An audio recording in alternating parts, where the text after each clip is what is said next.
While we wait for your diagnosis, we do have several suggestions for you from each of our departments.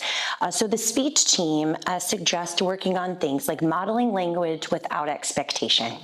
Use words for toys they might play with often, people who are familiar to them that they see frequently, or just narrate the things that you're doing all day in chores and play. And slowly, as your child starts to emit vocalizations and starts to put together those sounds, imitate them back to them with lots of expression and lots of fun.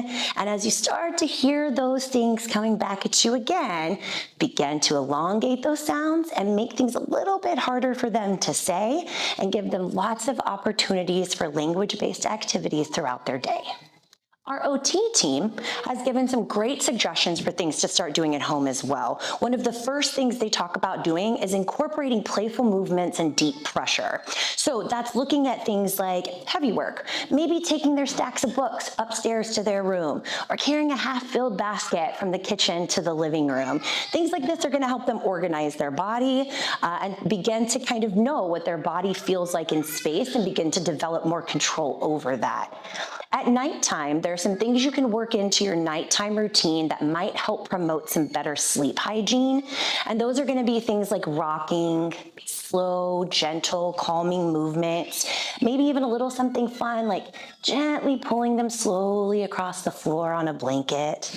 And as you begin to put all those things together for them, then their bodies start to regulate on their own, and they begin to develop those self-coping skills. The other things are a lot of the adaptive type skills, brushing their teeth, putting on their clothes, eating new things. There are still ways to begin working on those beginning tasks, even prior to beginning therapy. You can do things like let them pick out their socks or their clothes. Which one of these toothbrushes in the drawer belongs to you? And give them some of that ownership and responsibility over those tasks where they can feel successful and build confidence. And then the rest of those tasks will come so much easier. Our ABA team has some great suggestions for you as well. The first one is make learning fun. Provide the baby opportunities to learn skills and routines you're already doing and games you're already playing and things like that. A lot of times we play an imitation game. Do it like me, clap your hands like me, touch your nose like me. And in those moments, you're giving them vocabulary, you're modeling what you'd like to see them do, and there's learning taking place all throughout that time together. Turn taking and waiting. Always a struggle for little ones, but a fast-paced, fun game like hot potato can build in some motivation and a play-based task while still working on the language and vocabulary that you need to work with for taking turns. Throw it to me, can I have a turn? And all of that really fun language can continue to be modeled throughout your time with them. The last little part that ABA is really big on, and we find to be an important part of the home-based part of the therapy, is creating some structure and some routines.